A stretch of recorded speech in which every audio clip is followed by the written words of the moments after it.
Tenho 2 filhos, Enzo e Maia, um com 8 anos, skatista, e Maia com 5 anos, minha bailarina. Sou surfista profissional, brincadeira. Mas já botei alguns aqui no bolso, né, Diego Pérez? Caio Oleiro é o próximo. E quem mais? Clarinha vai entrar no bolo também, na bateria. Bom, profissionalmente eu sou advogado, sou gestor de empresas, mas acima de tudo eu sou servo, né? E um privilégio muito grande estar aqui com vocês essa noite, porque vivi muitas vezes, muitas needs, né, Johnny, né, Cacá, né, Vanessa? Que viemos aqui, desde a adolescência eu estou aqui na igreja, conheci minha esposa aqui, né? Então foi no momento desse aqui que a gente se conheceu. Olhe para o lado, veja quem está aí, né? Se você está solteiro ou solteira, essa é uma excelente oportunidade, né, Turco?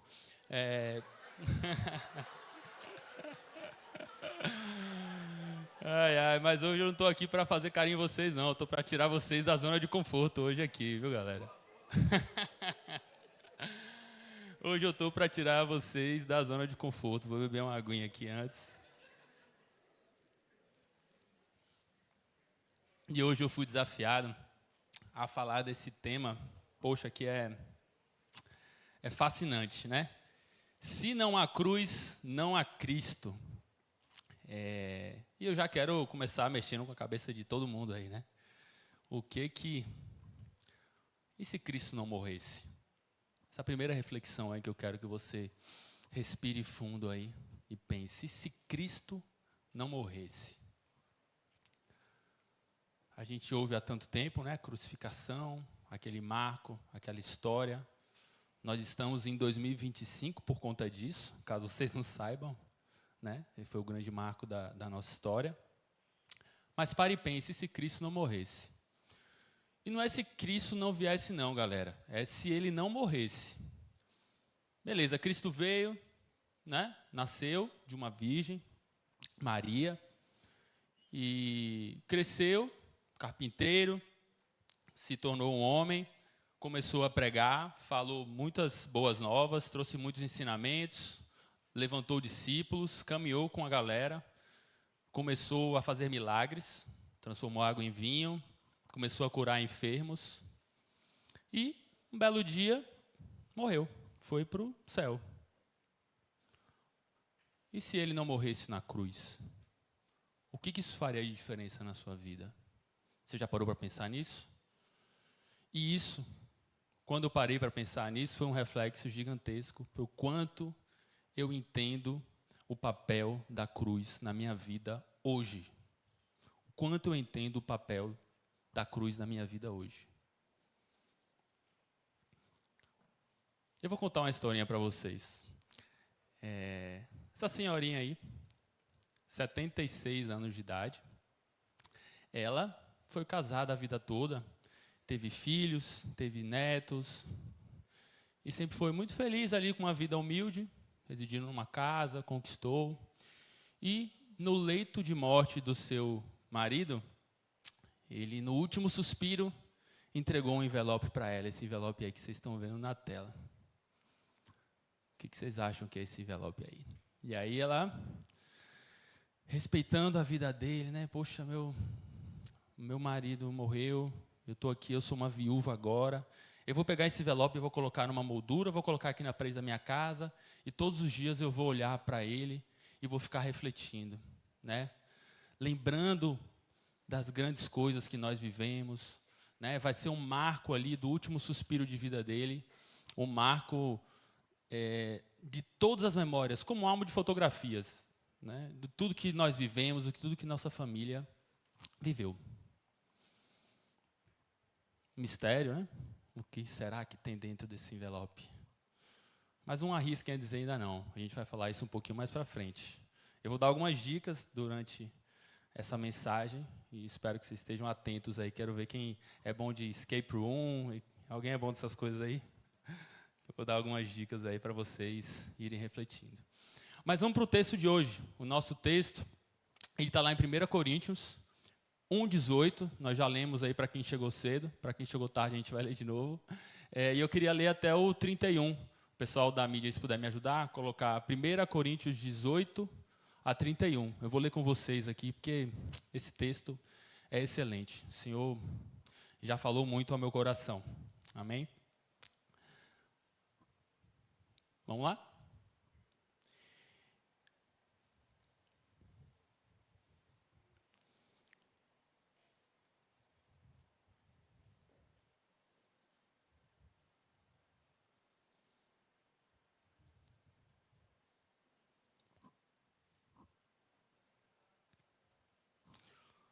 Amém. A mensagem da cruz é loucura para os que se encaminham para a destruição, mas para nós que estamos sendo salvos, ela é o poder de...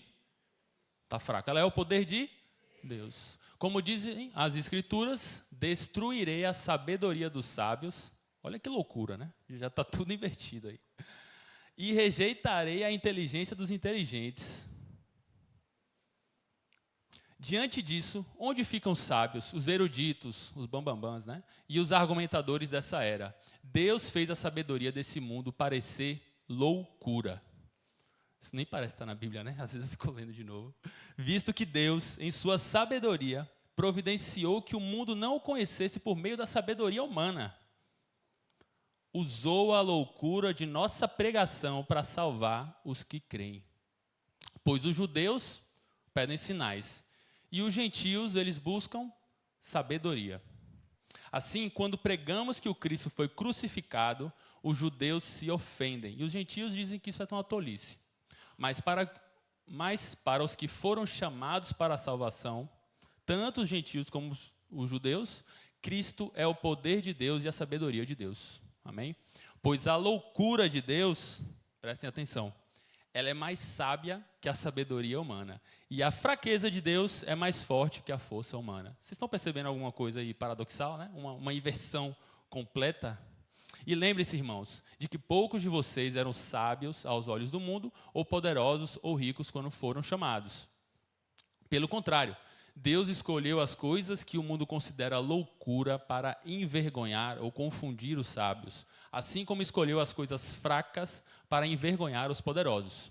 Deus escolheu coisas desprezadas pelo mundo, tidas como insignificantes, e as usou para reduzir a nada aquilo que o mundo considera importante.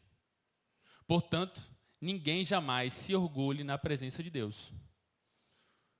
Foi por iniciativa de Deus que vocês estão em Cristo Jesus, que se tornou a sabedoria de Deus em nosso favor, nos declarou justos diante de Deus, nos santificou e nos libertou do pecado. E para fechar, portanto, como dizem as Escrituras, quem quiser orgulhar-se, orgulhe-se somente no Senhor. Amém?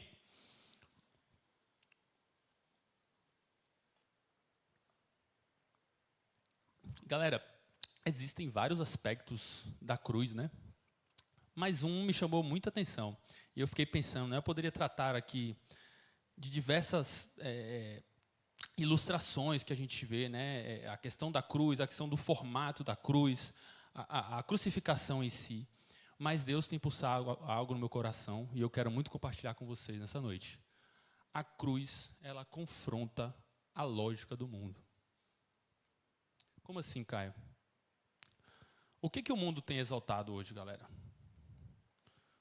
O que está valendo? Qual é a moeda que está sendo levantada hoje no mundo? Performance, a alta performance, o mérito, a imagem. E isso tudo nos parece extremamente ilícito. Estou certo?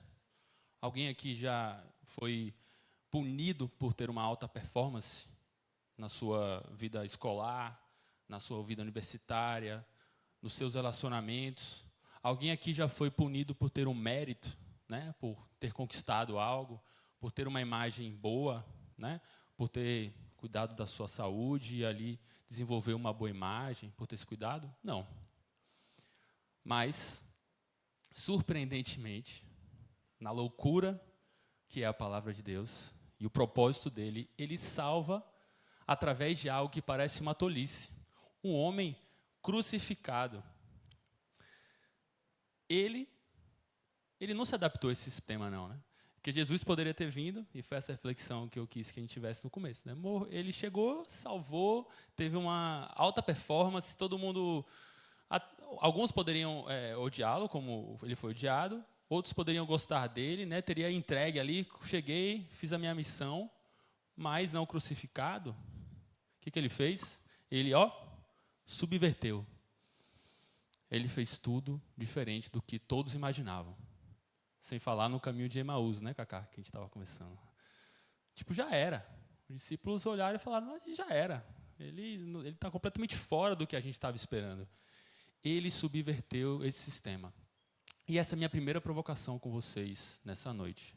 O quanto você tem subvertido esse sistema que a gente está vivendo? O quanto você tem estado no efeito manada de coisas que te parecem ser completamente lícitas, completamente proveitosas, e colocado a sua energia nisso aí. Eu costumo falar com os times que eu lidero, nas empresas que a gente faz parte, que a gente tem que ter um mapa de energia na nossa vida. Né? E não é energia cósmica, não, galera, esse tipo de coisa não. É energia que a gente coloca, onde a gente acorda e eu traço a minha meta ali para eu fazer acontecer. Estou falando isso tudo, mas eu gosto de performance, viu, galera?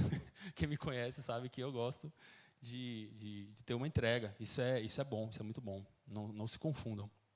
Mas a gente precisa, na nossa vida, estar sempre olhando e entender, cara, onde é que eu estou colocando a minha energia de verdade? Onde é que eu estou acordando? Onde é que eu estou gastando a minha vida? Eu amo aquela música, né, que fala, por ele que eu estou gastando a minha vida. Onde é que eu estou gastando a minha vida? E está sendo algo que todo mundo está gastando, está investindo ali nas mesmas coisas, investindo na performance, investindo no mérito, investindo na imagem. Isso aí está dando aonde na sua vida? Essas coisas aí vão fazer o quê? Quais são os frutos que elas vão gerar? Então, assim, eu tenho uma pergunta para vocês. Quem largou o celular naquela brincadeira ali agora vai poder pegar, tá? O que é ser um cristão bem-sucedido? Isso eu tenho me perguntado, galera, já tem um tempo, né? Porque a gente tem hoje acesso a muitas informações. A gente tem todo tipo de autor de livro, palestrante, youtuber, podcaster, e eles estão falando sobre o quê? Sobre você e além. Isso é legal. Poxa, eu tenho muita coisa legal. Mas nós, como cristãos, que cremos na palavra, o que é ser um cristão bem-sucedido? Qual é o nosso alvo ali, né? O que vai me fazer olhar para essa vida, e aqui eu não estou falando nem do nosso olhar, que deve ser sempre para a glória. Eu estou falando nessa missão que Deus nos deu de estar aqui, muitas vezes como extraterrestres, o que é ser um bem-sucedido? Vamos lá? Quero ver se vocês têm opiniões legais aí. Pode pegar o celular, bater o QR Code aí, quero ouvir. Uriel, estou ligado em você. Me digam aí, galera, se vocês conseguiram abrir esse link e comentem aí com algumas palavras o que é ser um cristão bem-sucedido. Fiquem à vontade. Mas pensem antes também.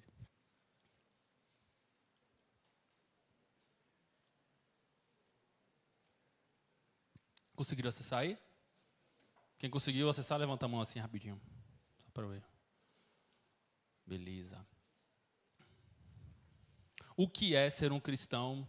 Pô, cheguei, acertei. Como diz o bobaiano, eu estou brocando. O que eu fiz? Qual foi o resultado ali? O que é ser bem-sucedido? Pode ser mais de uma coisa, né? Não sei, eu não lembro se eu coloquei um campo mais de uma coisa aí, mas o que é ser um cristão bem-sucedido? Vamos lá ver? Texas, ou Ramon, você que está na missão aí, pode colocar na tela de resultados aí. Ramon já está rindo ali porque apareceu. Opa!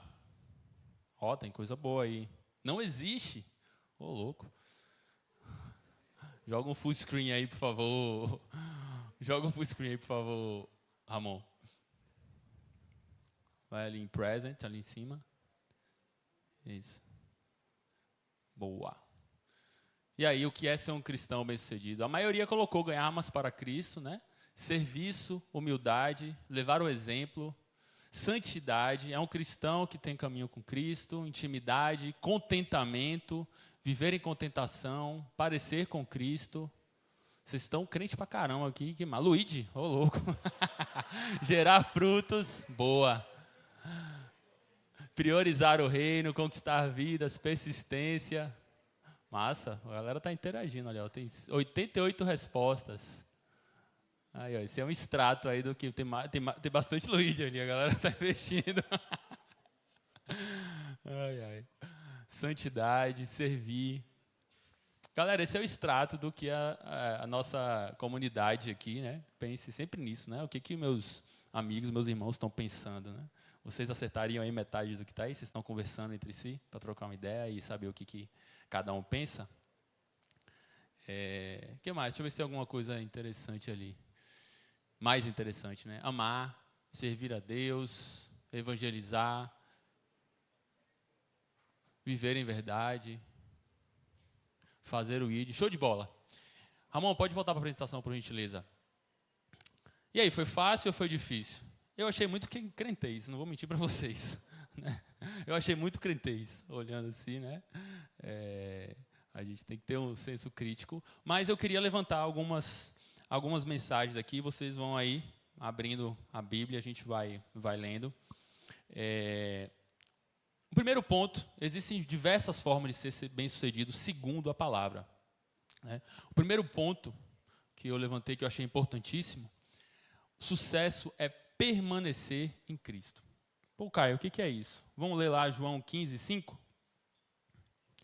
Vamos abrir a palavra?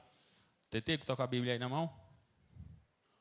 Sucesso é permanecer em Cristo. Como é que eu permaneço em Cristo? Alguém abriu aí? João 15:5. Eu sou a videira, vocês são os ramos. Se alguém permanecer em mim e eu nele, esse dará muito fruto, pois sem mim vocês não podem fazer coisa alguma. Boa, sem mim vocês não podem fazer coisa alguma. Então, o primeiro ponto é permanecer em Cristo. Uma galera ali acertou, né? A questão da dependência contínua de Deus, eu percebo que na minha própria vida, diversas vezes eu tive que reinventar isso, galera. Né? O que é ser integral em Cristo? O que é ter uma permanência contínua em Cristo? Eu estava até jantando essa semana com Daniel Monteiro e a gente estava falando, né? Como a gente está o tempo inteiro raciocinando na sua vida sobre as nossas decisões, né? E eu enxergo que a nossa... a gente está numa fase, eu me considero jovem ainda, tá, galera? Que a gente usa uma metáfora balística para tomar nossas decisões. Pô, Caio, você está falando maluquice. Como é que é essa metáfora balística? A gente para e fica analisando e fica mirando ali, né? Quem já assistiu o Sniper Americano, aquele filme ali, né? Do cara da polícia e tal. E ele, especialista, consegue atirar a 400 metros de distância ou mais a 1 quilômetro no final do filme. Spoiler, né, Turco? Do filme. Final, acerto. Essa é uma metáfora que ela não deve ser exatamente a nossa ligação de relacionamento com Cristo. Quando a gente está buscando estar permanente nele. Galera, a nossa vida é dinâmica, a gente vive um Deus dinâmico. E Ele está querendo falar com a gente todos os dias. Eu gosto de pensar numa metáfora que é a metáfora do míssil. O nosso alvo é Cristo, sempre. Mas Ele está sempre direcionando a gente com novas coisas. A gente precisa viver novidade de vida.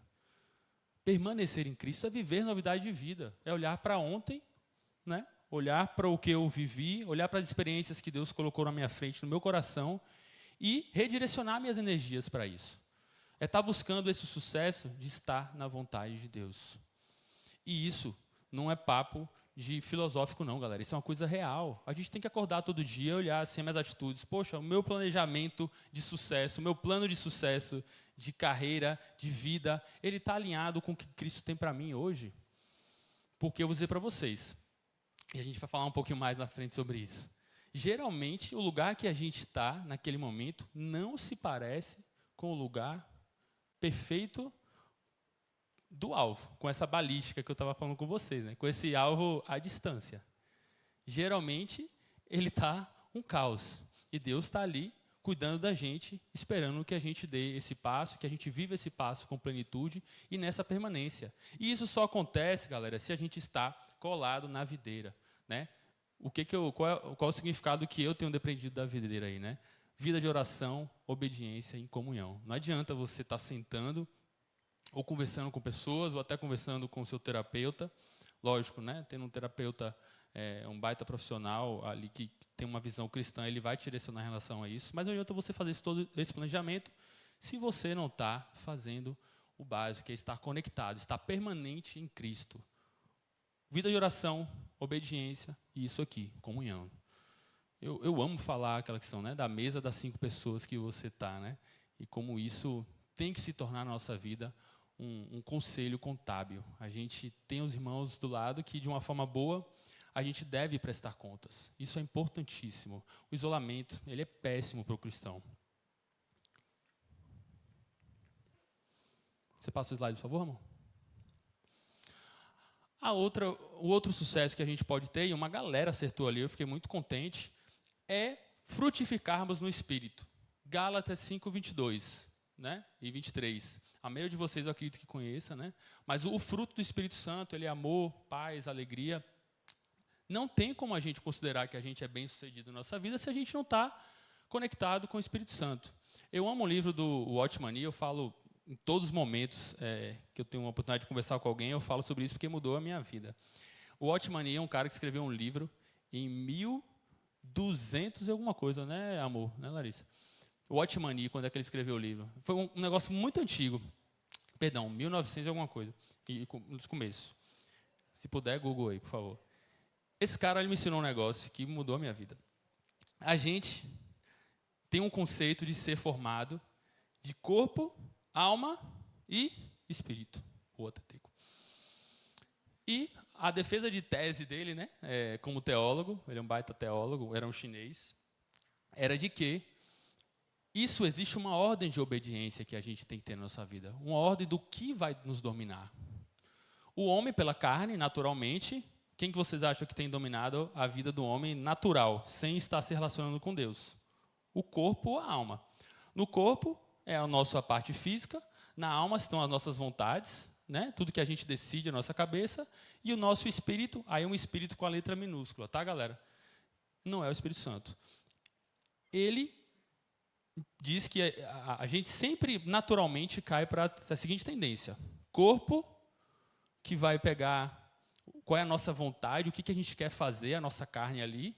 A nossa alma vai tomar uma decisão de acordo com o corpo, e o nosso espírito vai ficar por último, né? Não vai ter nada a ver, ele vai seguir ali. Então a gente vai tomando as atitudes do dia a dia, sendo movidos pelo nosso corpo e pela nossa vontade. Aí a gente pensa numa outra inversão. A nossa alma, as nossas vontades, aquilo que está latente ali no nossa mente, no nosso coração, dá um comando para o nosso corpo. Eu melhorei um pouquinho aí já, né? Eu já estou pensando um pouquinho mais, eu não estou seguindo diretamente o que o meu corpo está falando. E, novamente, eu não ouço o meu espírito interno. Ele não se comunica com ninguém. Caio, qual que é a fórmula perfeita, né, que o Watchman Nee traz, esse teólogo chinês? O nosso espírito, preste atenção, galera, nosso espírito, letra minúscula, conectado com a vontade do Espírito Santo, vai frutificar na nossa alma, que é a nossa vontade, vai falar com a nossa mente, vai dizer o que a gente deve fazer, e o nosso corpo vai responder. Pegaram a visão? Isso mudou completamente as minhas decisões. A nossa vida é tomada de decisões, galera. Todo dia a gente acorda, eu tomo uma decisão de um relacionamento, eu tomo uma decisão da forma que eu vou falar com a pessoa, eu tomo uma decisão de que carreira que eu vou seguir, e eu estou realmente conectado? Sondem o coração de vocês, vamos sondar nosso coração. Eu estou realmente conectado com o Espírito, o meu Espírito está conectado com o Espírito Santo, da letra maiúscula, para que a minha alma seja dominada por isso, e o meu corpo execute? Então, o sucesso é frutificar a partir disso, da nossa conexão do nosso espírito com o Espírito Santo, que vai refletir na nossa alma e vai refletir no nosso corpo. Amém? Vocês estão comigo, galera? Estão pegando a visão? Amém. Bom, um terceiro ponto que eu achei super importante, e esse aí, galera, é um desafio um pouquinho maior. Sucesso é obedecer mesmo quando custa. Lucas 9, 23. Vamos ler lá? Sabe, por favor, Ramon? Estou te dando trabalho aí, velho. Foi mal.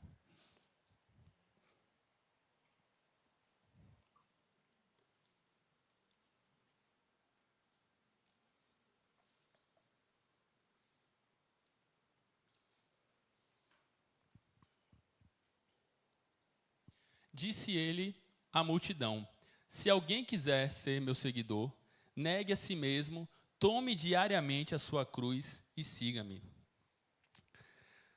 Mais uma vez, na inversão da lógica desse mundo, tomar uma cruz, entrar numa zona de desconforto, mesmo quando isso me custa um peso, não se parece nada com o sucesso desse mundo. Eu estou certo, galera?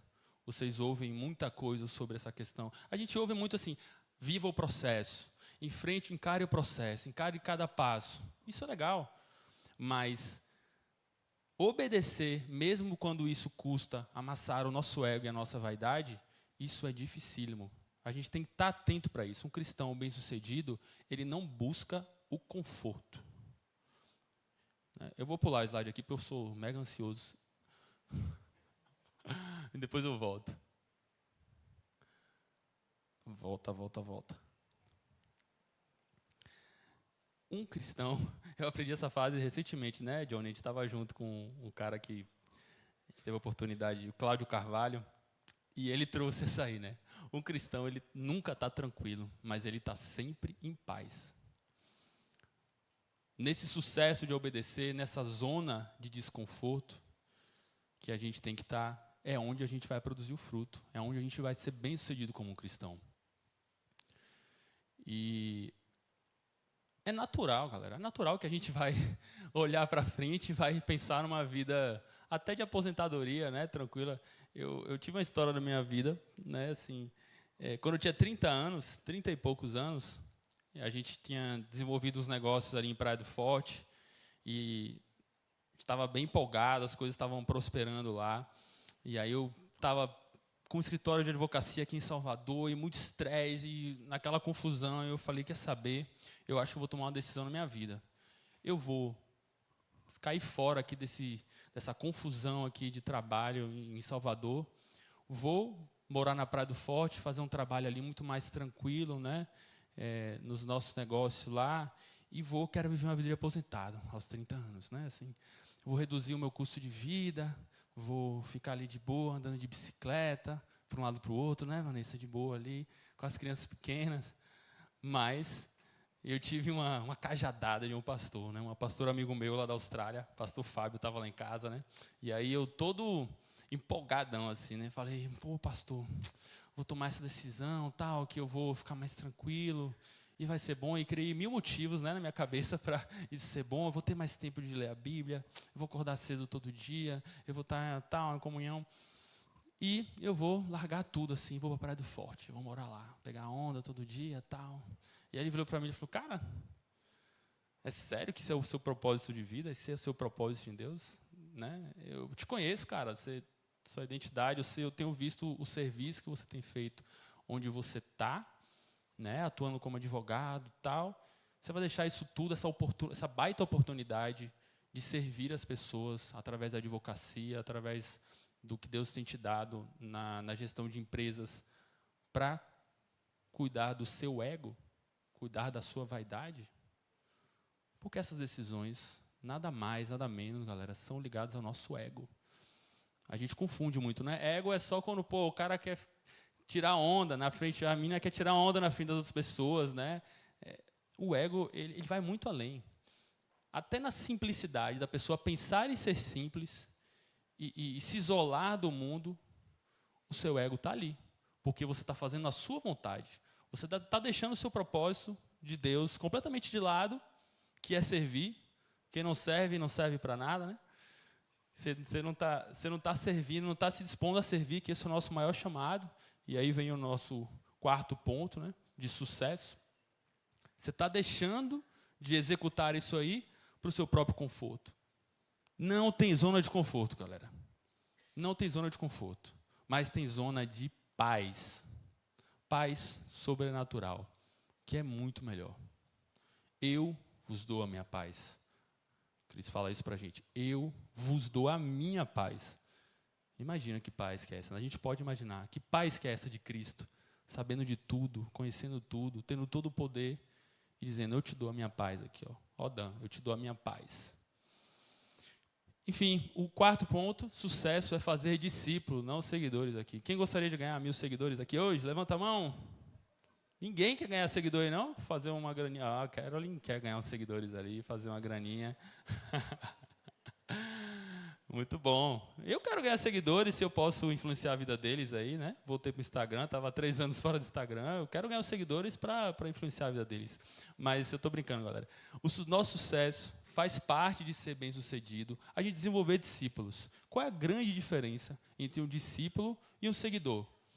Com o discípulo há uma interação, há uma necessidade de ver a pessoa se desenvolvendo para outro ponto, né? Com o seguidor é muito mais ali um momento de admiração, né? E na atual conjuntura que a gente vive hoje, sendo seguidores de várias pessoas que acabamos sendo, a gente está enxergando sempre uma imagem distorcida daquilo ali que é o sucesso. Então, assim, é nosso papel fazer discípulos. Ah, Caio, eu sou um cara tímido, eu sou uma menina mais tranquila. É seu papel fazer discípulo tímido e tranquilo. Não é zona de conforto, é zona de desconforto mesmo. Zona de desconforto com paz, com a paz verdadeira, que excede todo o entendimento. Amém? Bom, como eu já disse, a cruz confronta toda a lógica do mundo. E essa inversão dessa lógica aí, essa é uma das que eu mais gosto, galera. Deus não está procurando gente impressionante, e sim gente dependente. Olha que loucura, né? Eu poderia falar aqui muito dos talentos que Deus derrama sobre nossas vidas, dos dons, e isso é uma bênção, e isso a gente deve usar, ser útil. Mas Deus, Ele nos quer dependentes. Não vai adiantar nada, né? Antenor tem uma cabeça aí incrível para a parte de inteligência artificial, de tecnologia, e não ser dependente de Cristo. Está ali com a bala e na agulha para resolver uma situação, mas não tem dependência de Cristo.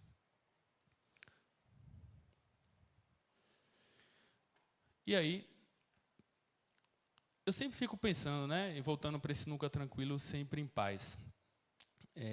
Eu conheço diversas histórias. Eu acredito que os maiores pastores, os maiores teólogos, né, Teteco, que é um cara que estuda muito aí, tiveram uma história sempre num campo de isolamento. Aquela pessoa ali que não estava no meio de uma fazenda lá, no meio do nada, né, e Deus chamou ele lá pela dependência dele e trouxe para influenciar um número gigantesco de pessoas, e não estou falando aqui só de número, né, mas para exercer a obra dele. Amém? Bom, um terceiro ponto que Deus confronta a lógica, e esse aqui é um dos últimos, pois quando eu sou fraco, é que eu sou forte. É muito na linha, né, de que Deus não está procurando a galera impressionante, completamente fora da curva para fazer a obra dele. Isso é bom, porque Deus nos dá talentos, mas Ele quer uma dependência. E você certamente já se sentiu em algum momento fraco por uma situação, e isso é natural. E a fraqueza, para mim, é uma das maiores inversões do reino de Deus, né? Eu volto para aquela reflexão. E se Cristo não morresse na cruz? O que impacto teria em relação a essa nossa fraqueza, né? Que ali foi o ápice de uma fraqueza da história, né? Se a gente for olhar. Eu desconheço em outras religiões, em outras formas de crença, que você tenha um mártir e que demonstrou fraqueza total, não resistiu a nada, né, João? Ele, como ovelha muda diante dos seus tosquiadores, ele se calou, ele resistiu completamente, e isso foi a grande glória dele, porque quando eu sou fraco, é que ele é forte. Amém? Então, se você se sente hoje fraco demais, cara, eu estou extremamente fraco na minha fé, sou extremamente fraco nas coisas que eu estou nas coisas que eu estou buscando fazer na minha vida, eu me sinto numa fraqueza ali, eu me sinto numa impotência, Deus quer, nesse momento, virar essa chave de você, e de você declarar. Cara, tenha uma experiência de colocar diante de Deus essa fraqueza, se você nunca fez antes. Esse momento é uma virada de chave para a vida. Eu já tive diversos momentos desses na minha vida, de eu falar, Deus, eu estou completamente fraco, eu estou esgotado, eu não aguento mais nada, inclusive sobre a minha fé. Inclusive sobre a minha fé. Porque é Ele que alimenta a nossa fé e retroalimenta. A fé é gerada por Ele mesmo. E é nesse momento que Ele quer pegar. Então, se você se sente fraco hoje, eu queria te dizer isso, meu irmão. É nesse lugar que Deus te quer, assim, desse reconhecimento. Ele quer, e aí eu não estou falando de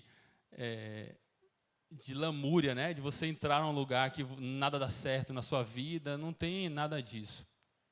Deus escolhe quem o mundo despreza para mostrar que a glória é dele. A obra dele é realizada por essas pessoas que estão geralmente desprezadas, que estão escanteadas no mundo. Então, se você se sente fraco demais, você está no lugar correto. O evangelho é para quem se rende, não para quem se exibe. E a gente vive numa era hoje de alta exibição, né? E tem gente que faz isso por uma questão profissional. Isso é, como eu falei, né? É completamente lícito, faz parte. Não estou aqui dizendo para vocês se isolarem de qualquer tipo de exposição, mas sonde o coração de vocês, vamos ficar atentos. Eu sou uma pessoa que estou me rendendo, demonstrando ali as minhas fraquezas. E eu volto a dizer, galera, isso é loucura. É muito louco você, numa situação profissional, se demonstrar fraco, se demonstrar que você está se rendendo, né? Numa negociação, eventualmente, que vocês fazem profissionalmente, você se render e não se exibir, quando o Senhor colocar isso no seu coração, para que Ele demonstre a glória dEle. É exatamente isso que Paulo está trazendo, essa inversão. E é legal que Paulo é um cara certo para falar isso, né? Porque ele sai de Saulo, a inversão mais louca que também eu já vi na minha vida, né? O cara perseguidor de cristãos, conhecidamente, né? Notoriamente, todo mundo fugia do cara, ele se converter, né? Ter uma revelação ali, um encontro com Deus, e sair falando isso. É uma loucura. Se liguem, porque o reino de Deus, ele é de cabeça para baixo em muitas coisas, mas ao mesmo tempo, ele é completamente certo. Ele é a verdade e a vida. E aí eu gosto de sempre pensar assim na minha vida, né? Bom que uma das pessoas que tem me esperado está aqui hoje, então eu preciso fazer essa menção honrosa ao meu pastor Heraldo ali, né? Que está ali. Mas quem tem te inspirado? Quais são as fraquezas dessas pessoas? Porque, naturalmente, a gente olha assim, poxa, uma pessoa que precisa me inspirar, ela tem que ser uma pessoa forte, ela tem que ser uma pessoa guerreirona, com aquela aparência de super-homem. Eu preciso olhar para esse cara, eu preciso olhar para essa mulher que tem uma postura de guerreira, mesmo sendo de um aspecto até mais tranquilo, né, de imponência, de vida. Mas você tem visto nessas pessoas que têm te inspirado, quais são as fraquezas dessa pessoa? Ela tem se demonstrado vulnerável para você, né? E vocês não conhecem esse personagem não, que é o Harry. Quem é que conhece aqui? Acho que só Heraldo e Carol ali. Ney, cadê Ney, que é meu coroa também ali, ó. Ah, Macoco está ali também, conhece. Né? O Harry, ele era um personagem que ele vivia a vida inteira dele assim, falando, ó céus, ó vida, vai dar tudo errado, isso é um problema, tal. Não estou falando de vocês buscarem pessoas que tenham esse perfil e nem serem essas pessoas, galera. É na fraqueza que Deus nos faz forte. A gente tem o poder. Cruz é vulnerabilidade, mas é também poder. Cruz é vulnerabilidade. Olha mais uma dicotomia aí acontecendo, né? A inversão completa dos valores. Eu estou vulnerável, mas eu tenho poder. Eu sou Davi, que não consigo colocar nem a estrutura da armadura em mim, mas eu tenho um poder na minha frente. Olha que loucura. É uma loucura mesmo, né? E essa loucura, eu fiquei pensando, né? Até conversei com Larissa em casa. A palavra loucura, você pensa, é uma coisa patológica, Caio. Não, é nessa inversão de valores. A gente tem que ser muito louco para entender isso aí. Senão não faz sentido nenhum. E é essa a proposta de Paulo. É loucura para os que estão perecendo. Todo mundo vai dizer, isso é batido no nosso meio, todo mundo vai dizer, você é louco. E você vai ter que dizer, e ficar aí, né? Aprendi né, Johnny, com o Kepler agora. Ok, massa. Mas a gente viveu um negócio esses dias, no nosso hall de amigos, um dos caras mais improváveis, né? Eu até convidei ele para estar aqui hoje, mas ele não pôde. Cara do nosso hall de amizade, um cara mais velho, que tem uns 50 e poucos anos. O nome dele é Ivan Lopes. Ele é um empresário bem-sucedido em Salvador, né, na Bahia, tal. E ele é um cara que eu sempre olhava assim, né? Eu falei, esse cara é muito louco. Tudo que eu falo, ele me corta, ele não deixa nem eu falar. A opinião dele é sempre suprema, assim. Ele tem uma visão completamente racional, tal. E o cara todo bad boy, né? Surfistão, tem uma fama de andar de antigamente, quando era mais novo, andar com a galera que brigava no mar, tal, tatuado, nada contra os tatuados, tá? Eu não tenho tatuagem, né? Porque Ferrari não tem adesivo, mas aquele cara improvável assim, né?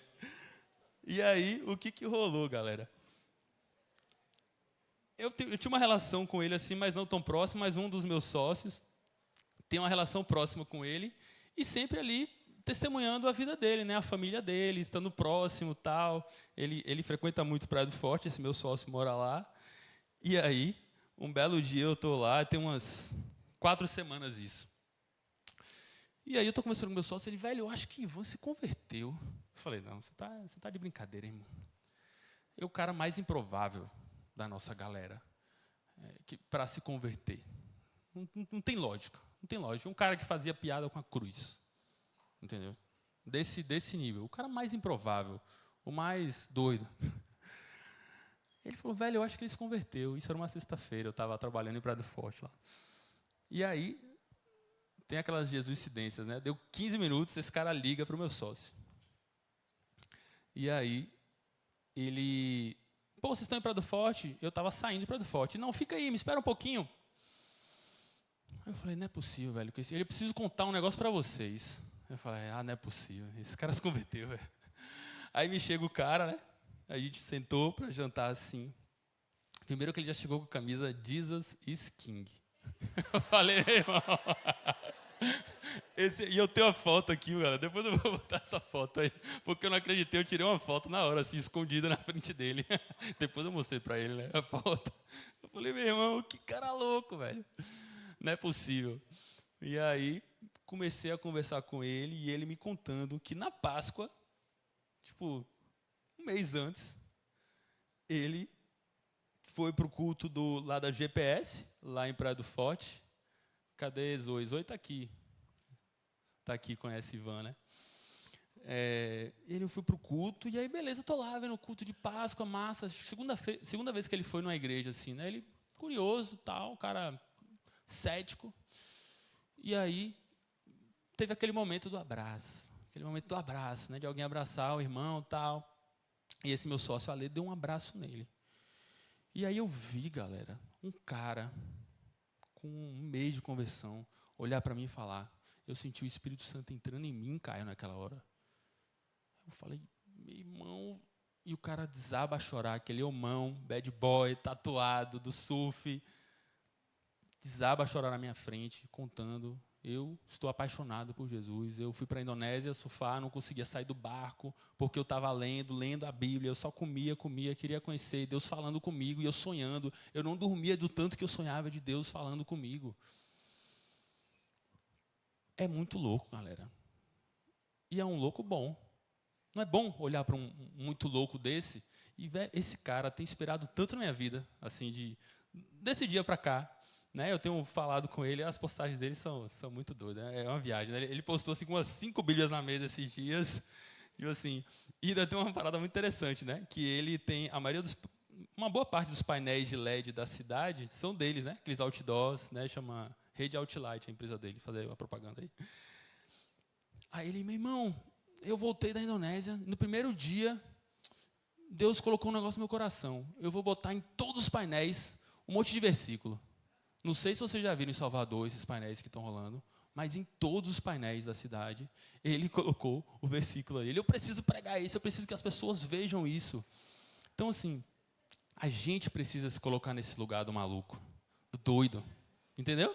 De ter essa inversão, de falar, cara, eu sou plenamente sensato, né? Assim, quem me conhece sabe que eu sou chato, eu estou advogado, o cara tem umas coisas aí, umas maluquices filosóficas aí, mas a gente precisa se colocar nessa questão doida de ver que o Evangelho é essa loucura muito boa. E vocês lembram daquela senhorinha, para a gente fechar? A banda já pode subir. O que será que está nesse envelope? Alguém pegou alguma dica aí do que eu falei? Ela todo dia senta ali, fica olhando, tal, com um olhar esperançoso, viajando. ChatGPT me ajudou a fazer essa imagem. Glória a Deus.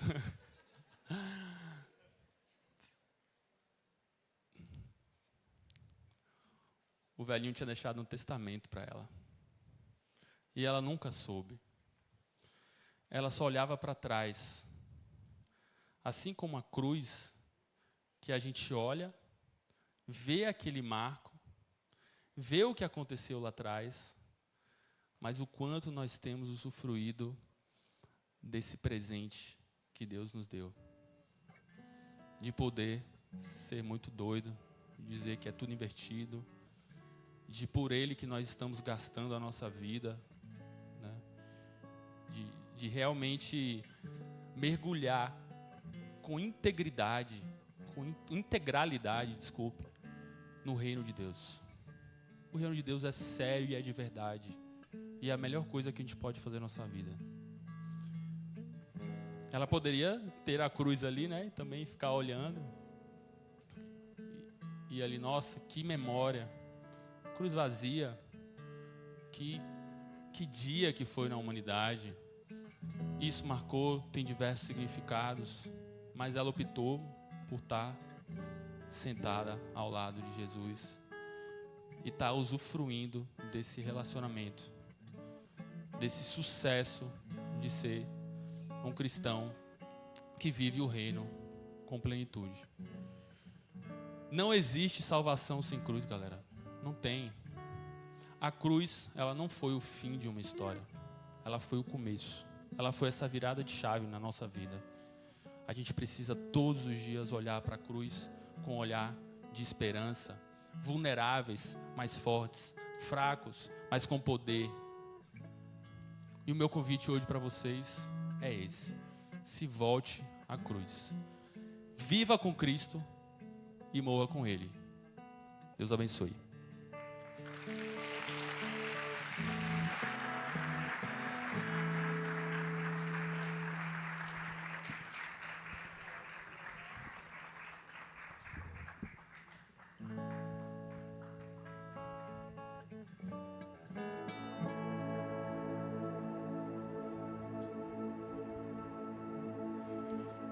Vamos ficar de pé, por favor, para te acabar.